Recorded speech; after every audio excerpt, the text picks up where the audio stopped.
why do the Vaishnavas, like our Srila Gurudev, all of our acharyas, why do they leave us? If they are all powerful, if they are descendants from the spiritual world, like I believe and we believe they are, then why do they leave us in difficult situations like they do now? After our Srila Gurudev left is a difficult time. After the Vaishnavas leave, they say it's the hardest time for the disciple when the Guru and the Vaishnava leave. So why do they leave us? Today is the disappearance day of Srila Bhaktisidhanta Saraswati Thakur Prabhupada. He's the one who established Gaudiya Mat, one of the most important and prominent Vaishnavas in our line, in our Sampradaya. And one thing that he said, actually I'll get into what he said in a second, but I want to explain one thing that Vaishnavas generally always explain on Disappearance Day. That really there is no separation between appearance and disappearance. The reason why a Vaishnava leaves the world is the same reason why a Vaishnava appears in the world, the same reason why the Vaishnava descends. And the only purpose for their existence, every step they take, every breath they breathe, every action they do, every word they say has one purpose. And that purpose is to serve their Swaminis, to serve Srimati Radhika. But more specifically, how are they serving our Srimati Radhika? How are they serving the love, the Ishtadevs, or the masters of our hearts, Krishna? How do they do this? When coming into this world, their only service is to connect us, fallen living entities, the jivas who are bound in this world, who are falling and attached to their senses and attached to sense gratification and suffering inside of this world, is just to deliver us. So everything that they do is to help us advance in our spiritual life. That's why they preach, that's why they write books, that's why they walk, that's why they do every damn thing, is just to give us bhakti, including the most painful part of it, which is leaving this planet. Srila Bhaktisiddhanta Saraswati Thakur said something which always sticks with me. I must quote it like so regularly. Now is that the last present or the last gift that the Guru gives to the disciple is going into uppercut leela, or is leaving this physical plane and leaving the disciple alone. They say it's the biggest test. And how is this a gift? How is that? Is we know that bhakti has two sides. Bhakti has viraha, which is separation, and meeting, which is milan, which is uniting together. And if we have to understand bhakti, we have to know these two aspects, these two dimensions of separation and meeting. And if we study from Vaishnavas, like we are fortunate to do, we learn that there are actually two sides of the separate coin, of the same coin. Separation nourishes meeting, and meeting nourishes separation. What does that mean? So separation nourishing, meeting nourishing separation. Basically that means when we create relationship with Vaishnavas, when we create relationship with Krishna, we see them, we touch their feet, we take prasadam together, we do kirtan together, we have a relationship, and that creates meeting, that's unity, which is very, very beautiful. But then when we leave the association of Vaishnavas, then the separation that we feel is remembering the meeting that we had with the Vaishnavas. So vina vipralambena sambhoga na pushyati. Without the separation, we cannot enjoy proper meeting. In other words, is when that separation happens, our heart begins to long and want that, strive for that connection. In that striving, it purifies us from our material conditioning and develops that love inside of our heart. Because what is bhakti? Bhakti is not some pious credits. Bhakti is not like you just chant a couple rounds every day, follow some principles, follow some rules in a book, A, B, C, do that and you get bhakti. It's not a mechanical process. Bhakti is about relationship and realization inside of the heart. What is that realization? It's connection, it's sambandha, it's relationship, it is love. And that love gets nourished in the fire, in the pain of separation, in that separation, and we begin to remember Vaishnavas.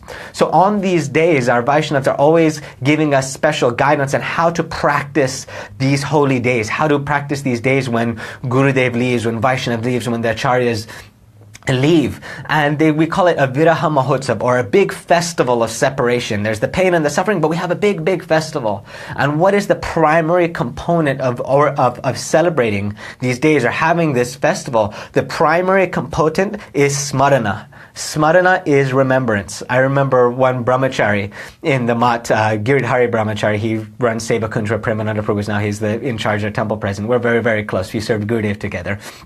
So he told me, he says, I realize that now that out of Shravanam, Kirtanam, Smaranam, hearing, chanting, remembering, that in separation, Smaran has extra power, has extra beauty, has extra strength. So in these days, we remember the name, the form, the qualities, the pastimes, and what happened with the Vaishnavas. And in that remembrance, there's a special type of meeting or a special type of unity that happens. So on this day, I'm going to share with some of my remembrance of Bhaktisiddhanta Saraswati Thakur. Then the question can be, well, how can you remember him? He departed many years before you were born. He is your guru's guru's guru. It was a while. And we say we have association in several ways. One association is by seeing, another association is through service, and more specifically, association is by hearing. This is what Harikatha is. Our Srila Gurudev always, he talked about this. So we've had Sangha, and we get to have the Sangha of Bhaktisiddhanta Saraswati Thakur through hearing, and I hope to, by speaking about him, then this is also Kirtan, to be able to have some of his Sangha.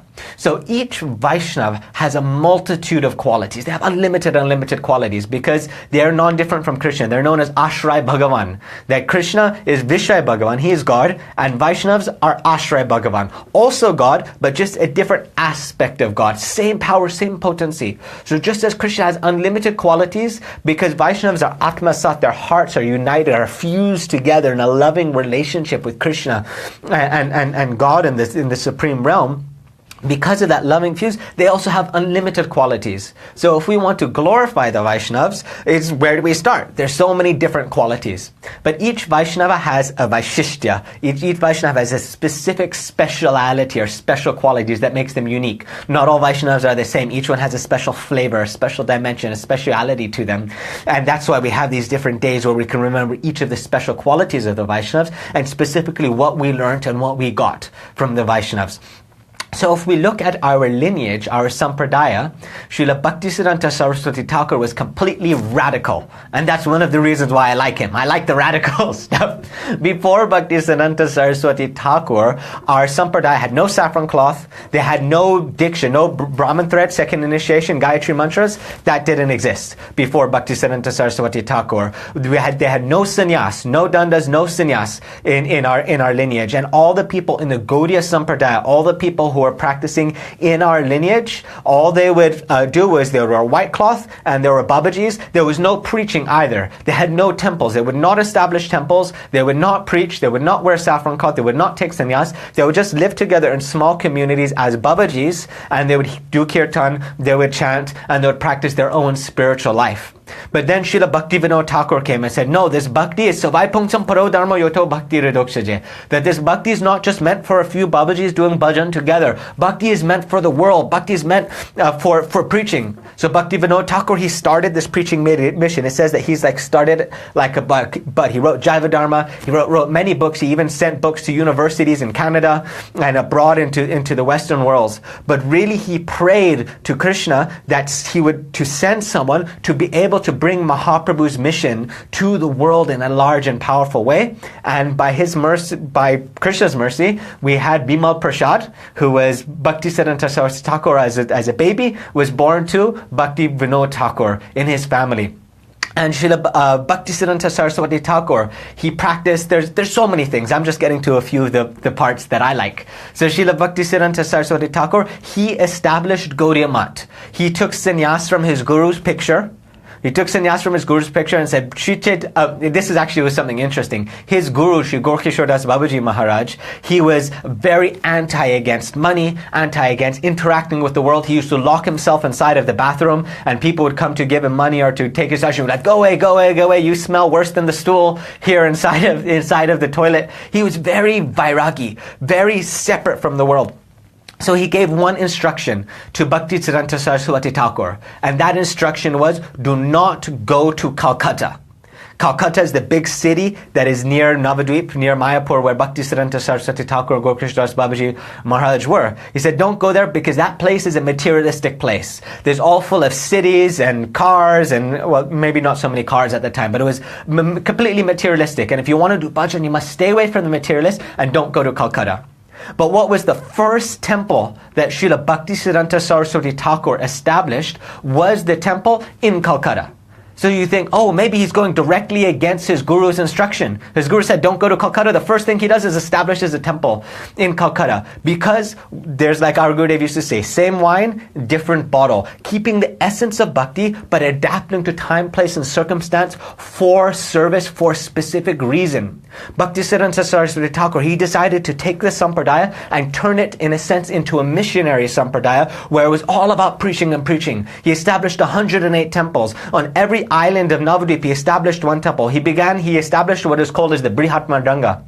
Mridanga is kirtan, in so many places. He established Brihat Mridanga, which is the book press. He was printing so many books and preaching in so many different places around the world. From him, then he established sannyas, he established saffron cloths, he established building temples. Rupa Goswami, in his instruction, says one should not try to build many temples.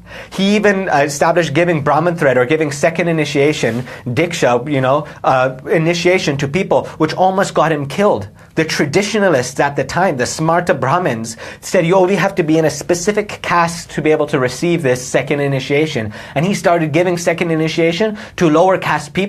So there were very big angry uproar, and they were doing parikram, and they started throwing things from the roof, and they attacked him to try to kill. And that's when our Param Gurudev, Srila Bhakti Brigyan Keshav Maharaj, took Srila Bhaktisiddhanta Saraswati Thakur, hit him away so he wouldn't get killed, and switched clothes and then smuggled him to Mayapur. And that way, that's another beautiful katha, which is something which is very important. The essence of bhakti is sambandha. The essence of bhakti is relationship. We have sambandha, abhideya, prayojam. First we establish relationship. From establishing relationship, sambandha, we do abhideya, which is the processes, hearing, chanting, remembering, spiritual practice. And we do that to attain the prayojan, or what is our goal, what are we trying to achieve with our bhakti. So the first thing is sambandha, is relationship. So whenever we're remembering Vaishnavas, like we're remembering Bhaktisiddhanta Saraswati Thakur, we remember them in relationship. And our relationship with Bhaktisiddhanta Saraswati Thakur comes with our relationship with our Guru. And our Guru has a relationship with his Guru. So every time I remember Bhaktisiddhanta Saraswati Thakur, I have to remember my Gurudev talking about Bhaktisiddhanta Saraswati Thakur, and my Gurudev remembers his Gurudev talking about Bhaktisiddhanta Saraswati Thakur. So when glorifying Bhaktisiddhanta Saraswati Thakur, we talk about the time when Bhakti Brigyan Keshav Maharaj had a very close relationship with Bhaktisiddhanta Saraswati Thakur, because this is the line, this is the lineage, this is the way that bhakti works. The reason why we have gurus, we have a sampradaya, is we take our love, we take our affection, we give to our Guru. They give to their Guru. They give to their Guru, and all the way up the line into the spiritual world. And that is not just in this world. Also in Vrindavan, we have relationship with, there's Guru Saki, there's the Gopi, who's, incarnation of our Guru in the spiritual world, original form.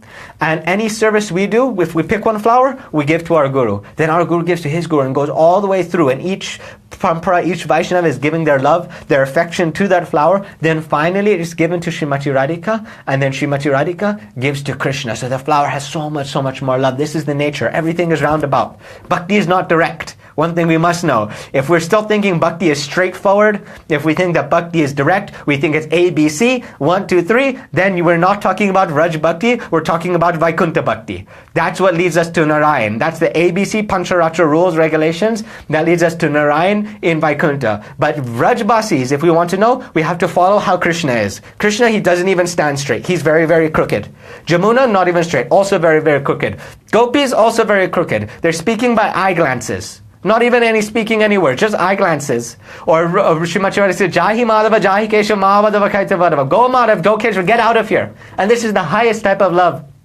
Beautiful Vaishnavas explaining that the gopis, they're talking about Krishna, about how hard-hearted he is, how hard-hearted he is, how bad he is, how evil he is, how he's black, how he's untrustworthy, how he's just the destroyer of people's hearts, and speaking so many negative things about Krishna. And Krishna is very eager and hearing in the kunjas to be able to listen to this criticism which comes from the gopis. And that criticism which comes from the gopis is much more satisfying to Krishna's heart than the glory offered to him by all the Vedic rituals, by all the yagyas, all the mantras, all the Vedic sacrifices. This is all secondary. Krishna doesn't like. He has an expansion of him to be able to receive those words. And even then he's falling asleep. He's Mahavishnu lying it down. Oh my gosh. The demigods are coming to glorify me some more, and he's just lying down and falling asleep. Not even so interested. But when the gopis are criticizing and saying many, many bad things, then he's very eager to hear. When we hear about Rath Yatra Prasangam, about how they're talking about Krishna's qualities, this Harikatha, and Jagannath Baladev outside is listening to this Harikatha and melting. But that's a katha for another time. But why am I saying this? The point being is that bhakti is indirect and crooked. So if you want to get bhakti, then you must also act in an indirect and crooked way. I was remembering, recently I was talking with someone about when I was with our Srila Gurudev, Srila Bhaktivedanta Narayan Maharaj, and how this principle was also in action, because he's Brajvasi also, also by following this. So I used to massage my Guru Maharaj every day. That was my service. Sometimes 2 times a day, all around the world, I would travel with him and massaging that was my sambandha. That's how one of the many ways, but that was one of the main ways how I created a relationship. I needed that physical, close association. And I had was beautiful. So in the beginning, the first few times, we would come there and they would be like, don't come in. But I would go anyway.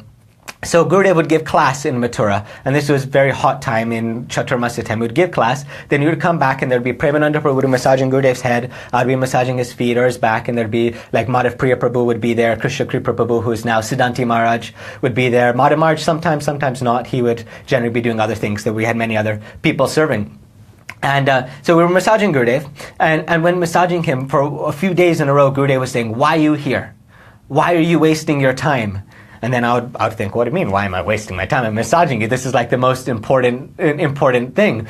So I said to Gurudev, I was like, oh, well, I want to massage. I want to serve. And he's like, you shouldn't be here. And I would still stay anyway and still massage. And then the next day he said, why are you here? Why are you wasting your time? Don't be here. And we learned from Vaishnava, we learned from Gurudev. Also, I was massaging for a long time. We knew the game, how it was those are the instructions that you don't listen to Gurudev. Some instructions you listen, some you don't. And the one when he says go away, you don't listen to that one. That one you always stay, you always go deep. Because that's a test to see what is your utkantita, what is your eagerness, what is your desire to be able to be able to serve. Like initiations, when traveling around with Gurudev, I would write everyone's names down for initiation. So, and we'd have to see, did they have proper recommendation to take initiation from Gurudev? And sometimes we wouldn't know, so you'd have to make the call. Do we let them in the room to take initiation, or do we not let them in the room? And when you have to make that call, it's a big responsibility, because that's someone's spiritual life. If you don't let them in, and they're supposed to take initiation, then that's an aparad, that's bad. And if you let someone unqualified take them, that's also not good.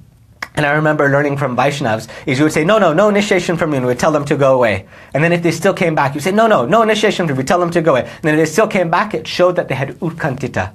It showed that they had the desire inside of their heart to take initiation, and that was the qualification. So we learned these principles. So I would stay with Gurudev, and I would still stay. And then I remember one time Srila Gurudev in massage, every day he was telling me, don't stay. And then one day he said to me really, why are you wasting your time? I want you to do kirtan. I want you to be in the kirtan. Gaura Arti is going on. Don't mix that. And then I was thinking, oh my gosh, Gurudev's telling me this every day. Maybe I should listen to my guru, right? Maybe I should leave and not stay and do the massage. So then I was at the door, but I was still not sure, because the other things we learned were very important. And then Gurudev, he had his eyes closed and was being massaged, and certain people were there. And Madhav Maharaj and Prabhuji, they're like, come back, no, massage his feet, go massage his feet, go back. And I was quietly, but like with indicating with hands, right? And I was like, I don't know, no. Then in my mind, the second that I was about to leave, I was just about to go and not do it, because I decided to listen to Gurudev at the time. Then Gurudev, he looked at me and said, what are you doing there? Come here. And he pointed to my feet, to his feet, to massage him. Anyway, point being is that if you look at the words, very, very confusing. You've got to understand the essence of the heart. So bhakti is indirect like this. So if we want to glorify Srila Bhaktisidhanta Saraswati Thakur Prabhupada, we must also go an indirect way. Not approach him directly, but approach how our Gurudev's Guru had relationship with Bhaktisiddhanta Saraswati Thakur. And that's the nature, that's the thing. So I like Srila Bhaktisiddhanta Saraswati Thakur for the reasons that he was very strong on preaching. He sent Bhakti Hriday Bonmarj to Germany, and Bhakti Hriday Bonmarj even arranged meetings to speak with Hitler. At the time of the Second World War, he was there speaking with Hitler and preaching Harikatha there in German with Sri Bhakti Hriday Bonmarj. Then he also sent Srila Bhaktivedanta Swami Prabhupada in the West to be able to establish ISKCON. So before Srila Bhaktivinoda Thakur, and then the expression expression of Bhaktivinoda Thakur's desire was in Srila Bhaktisiddhanta Saraswati Thakur, we did not have much preaching. But then our sampradaya became very, very strong in preaching. That explains that there's two types of Vaishnavas. One type of Vaishnava is a Gostyanandi, which is about preaching, and another type of Vaishnava is a Bhajananandi, which is about doing your own spiritual life. So sometimes there's this debate. What do we do? Do you become a pure devotee first, and after you become a pure devotee, then you go and preach and establish a big mission? Or do you go preach and establish a mission, and by preaching and establish a mission, that is seva and that will make you a pure devotee? And I wish I could give you the answer to that, but the answer is actually individual. Because Dharma, by nature, is subjective. Each person has an individual relationship with Guru that it's individual. Some people are more leaning to bhajan side, some people more leaning to preaching side. So for people who are leaning to bhajan, which is their own spiritual practice side, for them, their spiritual practice is their preaching. Like Sri Gorkishore Das Babaji Maharaj, the Guru of Bhaktisiddhanta Saraswati Thakur, never went out preaching at all. But just by his practice, we're talking about him, we're glorifying him right now, that is his preaching. But then other people also, through their preaching, that is their spiritual practice. I remember recently watching Srila Bhaktivedanta Swami Prabhupada video. He's lying there, about to go aprakrita, about to leave this world on his bed, and he's still translating. He's still preaching like this. I remember also when our Srila Guru Maharaj, Srila Bhaktivedanta Narayana Maharaj, he was traveling around preaching. And he said one time, he said, I want to enter, we were enclosed, this was in Ananda Dham, was behind closed doors, maybe 4 or 5 of us were there. He said, I want to go deep into bhajan. I don't want to talk to anyone. I don't want to waste my time with anyone. Our Gurudev Srila Bhaktivedanta Swami Prabhupada, Bhaktivedanta Narayan Maharaj, he said, being Gaudiya Acharya means fighting all the time. Fighting. One time he told me, you have to do jogger. You have to learn how to bicker and quarrel with people. Fighting. So he said, I don't want to talk with anyone. I don't want to see anyone. I don't want to do anything. I'm just going to go. There's going to be a point in my life where I sit and I'm just deeply absorbed in bhajan. And I remember my Srila Gurudev saying this and feeling, oh no, what will happen to us if Gurudev is not giving his instructions? If Srila Gurudev is not teaching us and he becomes Bhajananandi and hides from the external world? Because you know Srila Bhaktivedanta Vamana Maharaj, that day is coming up soon. I gave a video not too long ago about him. We will speak very close to our Srila Gurudev. He, in the end of his life, he also went through this mona for many, many years. He didn't speak. He wouldn't talk to anyone. He didn't say one word. He would just sit there and be quiet and just chant and just eat, and just do bhajan, and not interact with anyone like this, avoid his disciples. So I thought, oh, maybe Gurudev, he wants to be like Bhaktivedanta Vamana Maharaj and do this. But then we saw our Srila Gurudev, till the very end, he was traveling. As soon as he stopped traveling, immediately he had a small time period like this, very short time period like this, and then went aprakrit. Because his dharma, his service, was in preaching and giving. So each Vaishnava, some have more prominence to practice, and some have more prominence to preaching. Now, if you come in our line, in our Sampradaya, Bhaktisiddhanta Saraswati Thakur was all about preaching, was all about mission, and all about doing it in radical ways. He wore a nice suit jacket. He had big British dignitaries come to Mayapur Dham. You see Bhakti Priyan Keshav Maharaj dressed in a nice suit completely. And one thing was interesting. I remember Pankaj Prabhu, our devotee, our god brother, he was saying that Bhaktisiddhanta Saraswati Thakur had a car at that time. And that time in India, in West Bengal, to have a car, not even kings, not even huge lakpatis, like multi-millionaires had cars at that time. It's the equivalent of having a private jet now. But he did not waste anything. Everything was used for service of Krishna, but he had a car to establish strong mission. Completely antithesis of the way that the Babajis did preaching before in this time. So then the question comes, okay, so Bhaktisiddhanta Saraswati Thakur, he did like this. He went completely against the way that the Babajis were doing. The Babajis went completely different than the way that existed before with Narottam Das Thakur, with Srinivas Acharya, with Shyamananda Prabhu, were also big about preaching. Bhaktivedanta Swami Prabhupada, he was also very radical. He let ladies stay in the temple. This was completely unheard of in Gaudiya Math before, having ladies stay inside the temple. He let Srila Bhaktivedanta Swami Prabhupada, also he went completely against the way that Bhaktisiddhanta Saraswati Thakur established Gaudiya Math. Also completely radical in so many different ways. List is many. Letting ladies inside of the temple, also going to a different class of people. Bhaktisiddhanta Saraswati Thakur was always going to the educated class, to the higher class people. Bhaktivedanta Swami Prabhupada, he started this, and he said no, and he went to the hippies to teach, and he wrote one letter to our Srila Gurudev about this.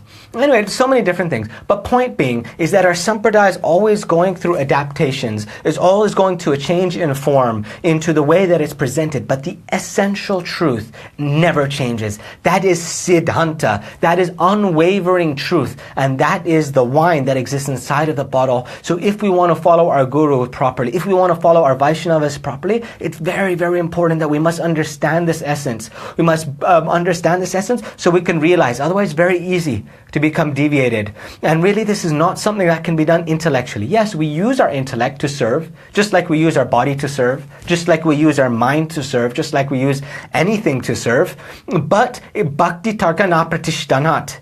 Bhakti cannot be established through tarka, which means through intellectualization, through knowledge, through information. It's something that needs to be realized inside of the heart. So therefore, on these days, it's the day when Bhaktisidhanta Saraswati Thakur giving extra mercy on this day, on his disappearance day. So we pray to his lotus feet. We remember, we create sangha, we create relationship by hearing, by remembering, by chanting their glories. And we pray that we can please understand what is the essence of their mood, what is the essence of their seva bhav, so that can be realized inside of our hearts so we can serve. Because really, without the shelter of Vaishnavas, we have no hope, no chance for bhakti. Bhaktastu bhagavat bhaktas sangena parijayate. It says bhakti is attained through the association of Vaishnavas. Bhaktam evam naiti bhakti evam naiti. I think it's in one of the Upanishads. It expressed the only cause of bhakti is bhakti. So what does that mean? If the only cause of bhakti is bhakti, means that it's through the practicing, through the process of practicing bhakti. No, sorry, let me explain that properly. Is bhakti exists inside of the heart of a Vaishnav. And when it's transferred from their heart to your heart is how bhakti comes. There is no other way for bhakti to come. From the heart of one Vaishnav to the heart of another person who then becomes Vaishnava by this mercy. Srila Gurudev describes in Brihad Bhagavatamrita, when he's giving classes on Brihad Bhagavatamrita, it says how Gopakumar, how his guru put his hand on top of his head and blasted him up to the spiritual world through the blessings.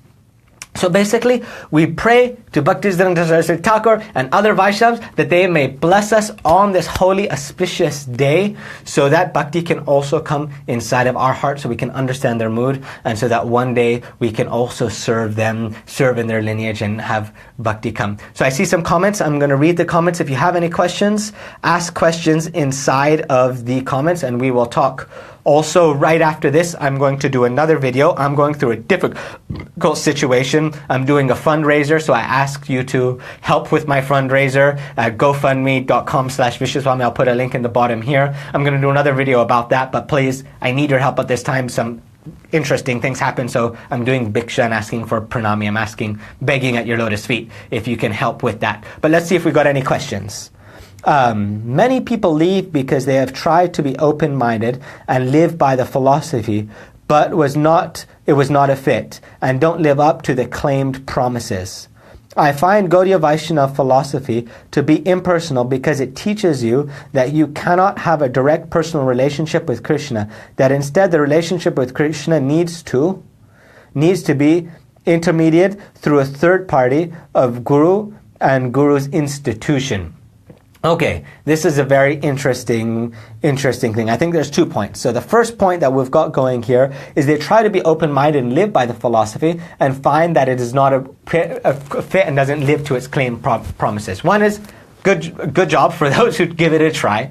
And another thing is to be able to experience bhakti. I've thought about this because I also do the same thing. I like to verify things. Sometimes bhakti says certain things and I say, okay, bhakti is saying this, Krishna is claiming this, let me put it to the test. Because anyone can say anything. Anyone can write not anyone can write a nice book like the Bhagavad Gita. That's a hard book to write.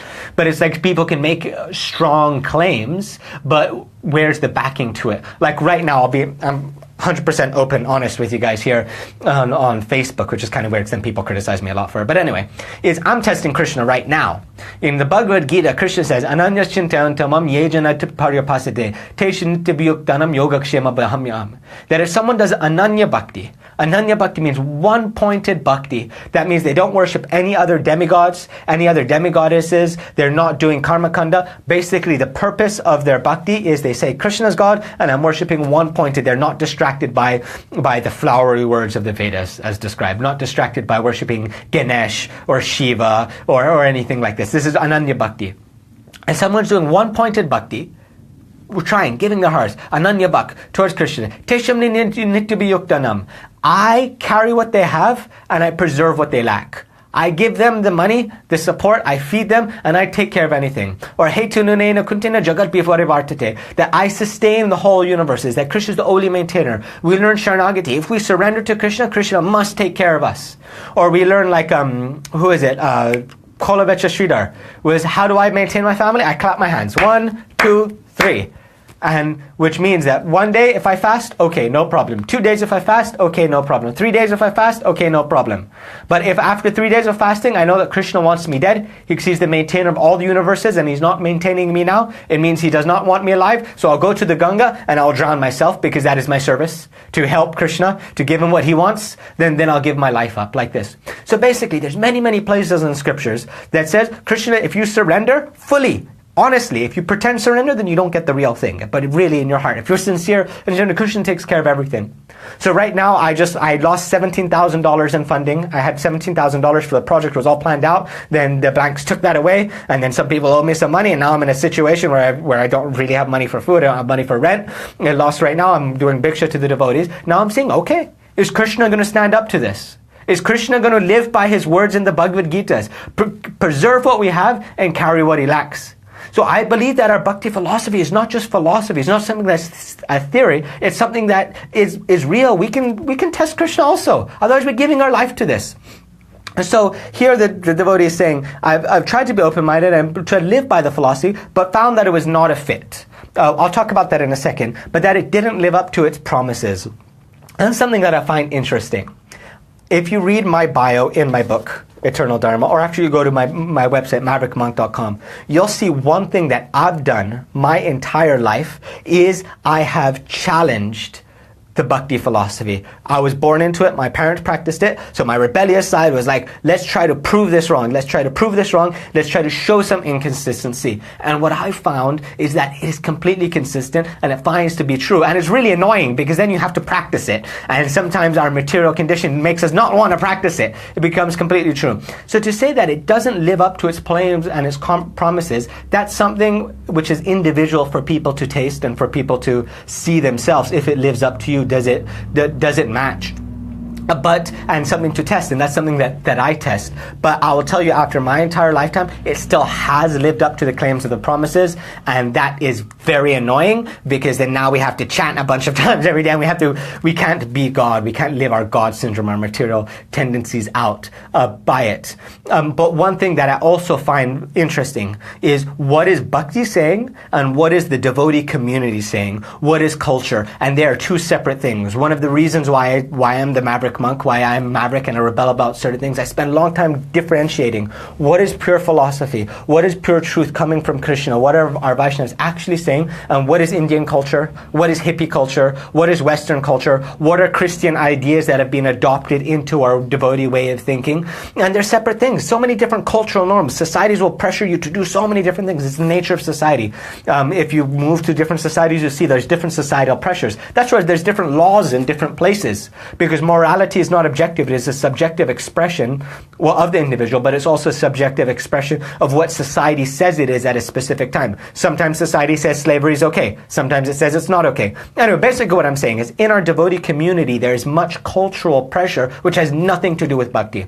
And I have seen hundreds of devotees, and I've experienced myself be very disenchanted with practicing bhakti, disenchanted with our bhakti philosophy, disenchanted with being able to practice bhakti because they confused what is culture and what is bhakti, and they basically found, excuse my language, a lot of bullshit in the culture. Our culture is laden with a lot of bullshit which causes a lot of trouble for people. So if you can't separate the two, then I can understand why people leave. I have seen lots of people, and it's just, I completely understand that. But actual bhakti, you might find that it completely works. Now, the other point that Alexander is saying is that we cannot have relationship with Krishna directly. That relationship has to go through Guru.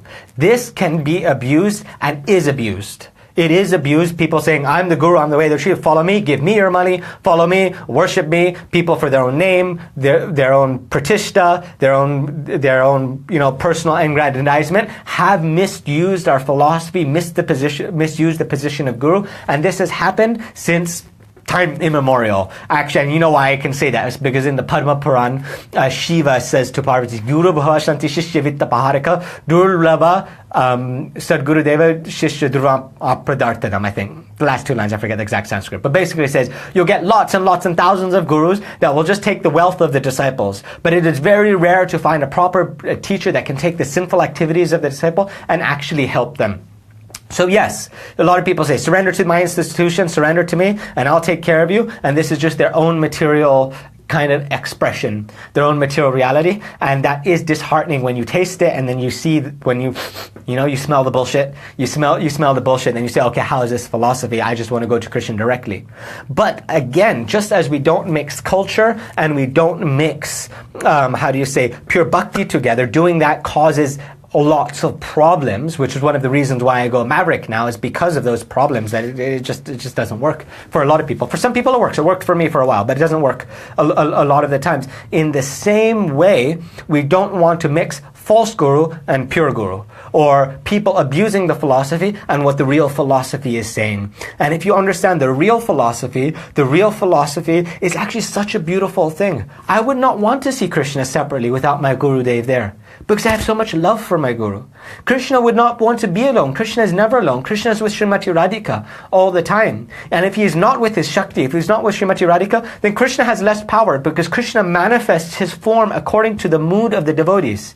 This is something which I'm not going to explain right now, but this is a Siddhantic thing. According to the love of the devotees, Krishna manifests that external form. So like Mother Yashoda, she has the mood to give Krishna breast milk. Krishna becomes a small baby, and and Mother Yashoda feeds breast milk. So Krishna's form as a small baby is an expression of Mother Yashoda's mood as a mother. And in the same way, when the gopis have passionate love for Krishna, calm, lust, then then Krishna becomes Shakshad Manmata after Ras Leela, becomes the most beautiful bewilderer of cupids, because of the love that exists in the heart of the devotees. So in the same way, the Krishna that I want is manifest when he's expressed according to the mood of my Guru, when he's expressed according to the mood of the Vaishnava. And this is so sweet. This is so sweet. Direct is boring. That's why his Krishna's in Narayan is boring. Aishwara Sitala Prem Nahe More Priti. In Vaikuntha, everything is direct. Everything is straightforward. Everything is by the rules. A, B, C, 1, 2, 3, structured like that. And it's just worship, glory, glory. And it's boring. Krishna gets bored. He says, my heart is not attracted by this. But the twisted nature of Vrindavan, the twisted nature of the Vaishnavas, the twisted nature of the Brajbasis, like this is intriguing Krishna's mind. This is what is attractive to him. So I don't want to approach Krishna directly. I want to approach through my Guru, because in this, there's rasa. In this, there is sweetness. And this is the nature of our philosophy. And if you want to approach directly, you can approach directly, but then you're going to Vaikuntha, not Vrindavan. Because Krishna is never alone in Vrindavan. He is always, Tuagana Mama Hamaragone. Please include me in your group. There's also politics in the spiritual. Just how we have politics in the world here with different, this guru said this and that guru said that. You got that in the spiritual world too. With Chandravali's camp, Srimati Radhika's camp. This is part of the beauty, part of the nature. If you don't want politics, you don't want fighting, then find another sampradaya. Okay. So let's go to some more questions that people ask. This is fun when people ask questions like this. It's like live entertainment and Harikatha. And if you could help on my fundraiser, that would be good later. Anyway, so the jiva falls from Tatastha as he chooses. This is Rajiv Lochan Prabhu, very nice devotee. And Naomi says, the jiva falls from Tatastha. For those who don't know what Tatastha is, that is the marginal point. That is either not the spiritual world, not the material world. It is marginal energy, halfway in between. Just the exact halfway in between is the Tatastha. We may speak another class about this. Actually, I'm going to create a course, Bhakti in the 21st Century, and some training specifically for devotees in this world. And I want to ask some in the world, meaning in this day and age now, Western devotees. And I want to ask them questions so I can get to know the problems, the needs of the devotees. What is it you would like to learn? What issues do you have practicing in your spiritual life, so that I can teach classes directly to what you want to learn in here. So please send me a message about that later, about what it is. We can talk for a few minutes, about 15 minutes. I have questions that I would like to ask to be able to find out more about what are the devotees' needs, so we can learn so many things. Otherwise, Bhakti and the Vedic philosophy, there's so many thousands of things we can teach. But is it practical skills that you want to learn? Is there philosophical things? Is there about how do you actually do this in this day and age now? How do you balance that with your material and practical life? What about what questions? What issues are you facing? Send me a message on Facebook, a personal message, and I would like to set up a time to talk with you. But back to that. Okay, so the jiva falls from tatastha as he chooses to come and enjoy Maya. Yes, that is true. It means he thinks, do I want to serve Krishna? Do I want to enjoy? I want to enjoy. So he comes to the material world from tatastha. But why would Krishna allow the jiva to be in a situation where he knows the jiva is weak and will choose Maya?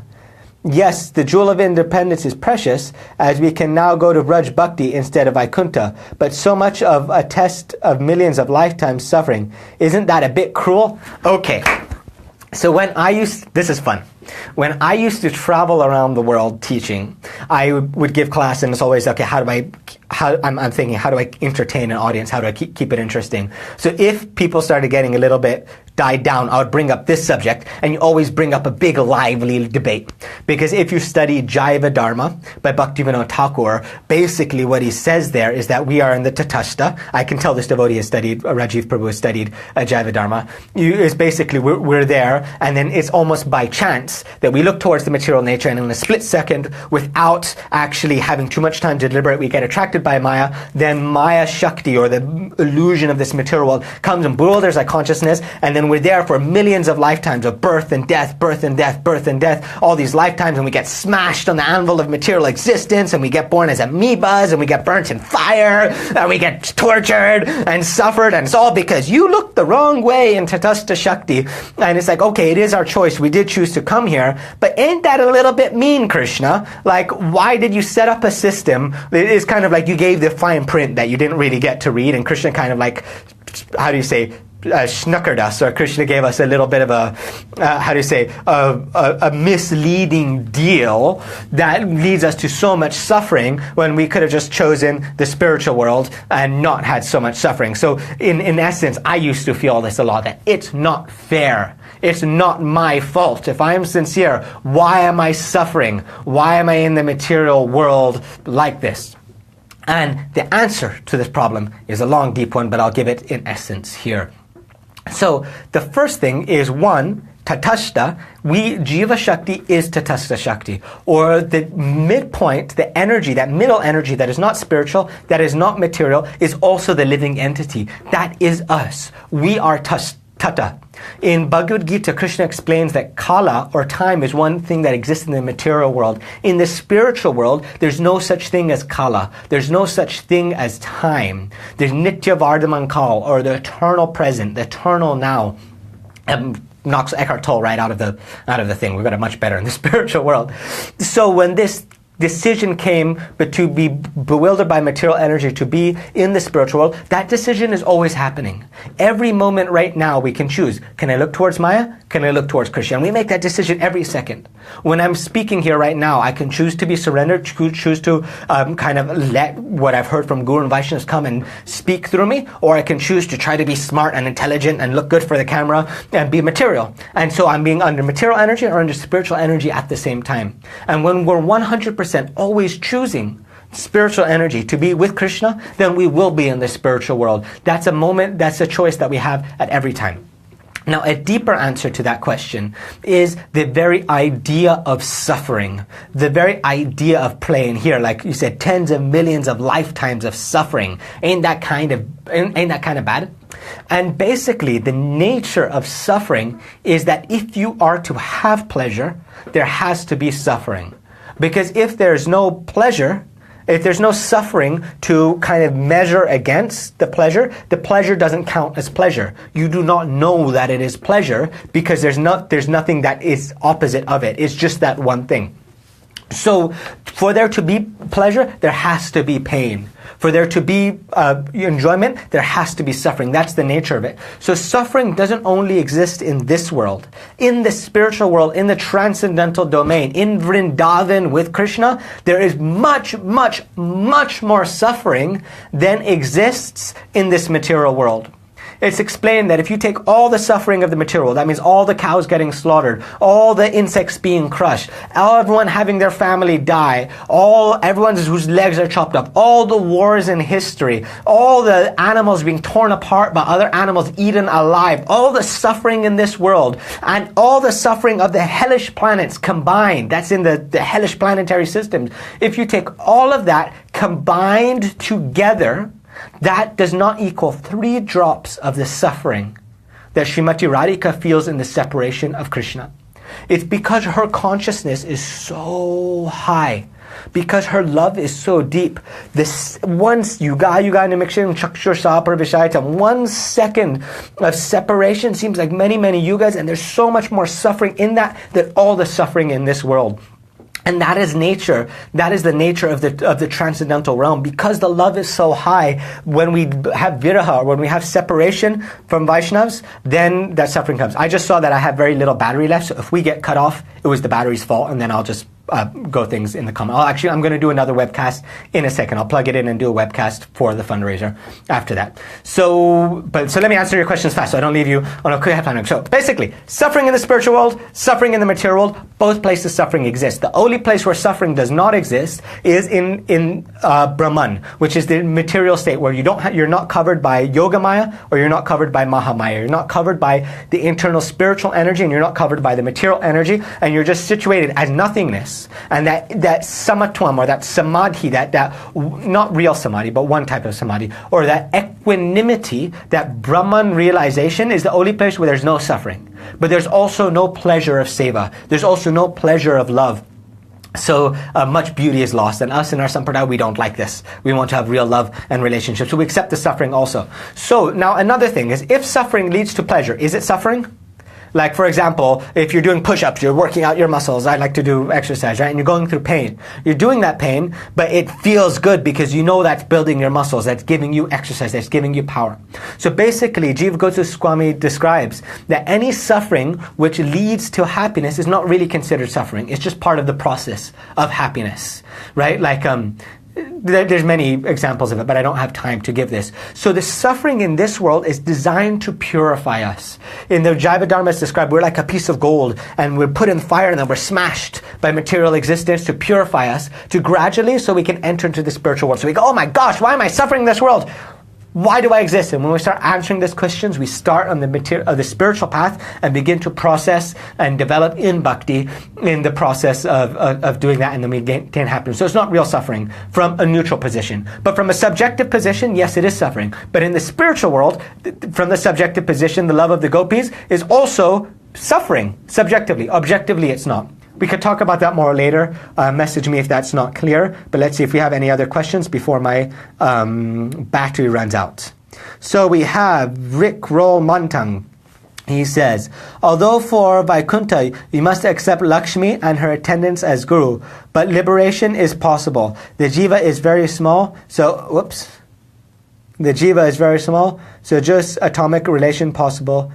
Self. Yes, actually that's true. So even to go to Vaikuntha, you do need a guru properly. But you can also attain mukti, sarupya mukti, which is kind of in Vaikuntha. You have our samipa, sharshti, different types of liberation where you have the same form like that. But still, it's true.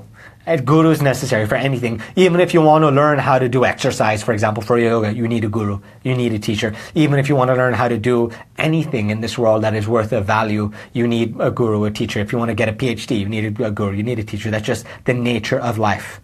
Okay, so I not believe that there is not necessity for suffering. There's only suffering and joy. There is suffering, okay, and joy, okay.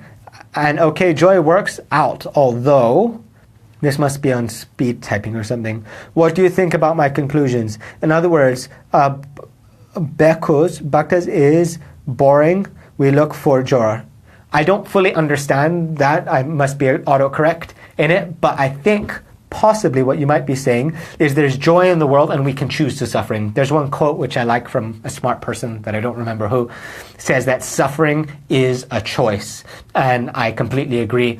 You can have a certain situation and you can choose to suffer or you can choose not to suffer. Like right now, I'm in a difficult situation. I lost $19,500, $17,000 and $2,500 somewhere else, which leave me in a place where I don't really have money for the next groceries. I don't have money for electricity. I don't have money for these things. That's why I did a fundraiser, and I'm going to do a video about the fundraiser as soon as this battery dies. As soon as we finish this video, please go to my Facebook page, or I'll put a link in this here. But basically what I'm saying is, in that process, at the beginning, I was like, oh, painful suffering. Oh no, no money, problem. And then I said, suffering is a choice. I can choose to be detached. The point of being a sannyasi is to be detached, and I can surrender to Krishna, whatever is his desire. And now, even though the situation is worse than it was a few weeks ago, right? The situation is worse, but I'm suffering less because suffering is a choice. Suffering is a complete choice. And you can even experiment. You can go like this and pinch yourself and be like, ow, it hurts. Or you can like pinch yourself and just choose to detach yourself from that sensation on your wrist, and you feel the same sensation. I'm doing it right now, right? You feel the sensation, but you don't attach the meaning of suffering to it. In Srimad Bhagavatam, there's Pingala, the prostitute, and that she basically says, Asham hi param sukham nirashya sada sukham. That desire is what causes suffering. But you give up that desire, then there is no suffering. So it's only when we wish for something to be other than the way it is that we suffer.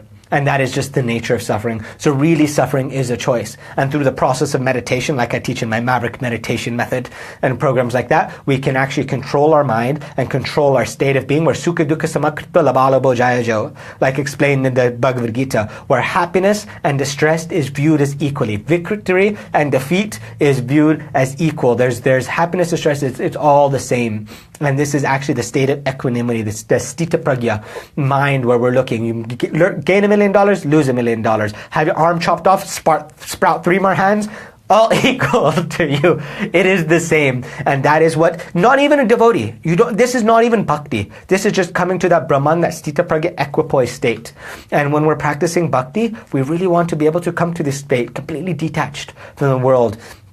And then there's so much happiness that's there. Okay, my friends, I am going to come on in like another 2 or 3 minutes and explain about the difficult situation that I'm in. And I'm going to ask you for bhiksha and ask you for donations in exchange for harikatha. Otherwise, you can go to gofundme.com/Vishnuswami. I'll put the link in here right now. I wrote it out. Basically, I'm just going to say what I wrote in the video. And I would very, very, very much appreciate if you help me serve in this situation. It is important, and I actually would just speak it now, but my battery is going to die and I need to plug the phone in. So, Dandavat Vaishnavas, thank you for your support, and contact me if you want, if you don't mind doing an interview, about 15 minutes, where I'll be asking you different questions so I can find out what the devotees need, so I can create the proper type of courses for that. Till next time, Srila Bhaktisidhanta Saraswati Thakur Tirubhav Maha Mahotsav ki Jai. Vaishnav Gan ki Jai. Anantakoti Vaishnav ki Jai. Gaur Premanande Hari.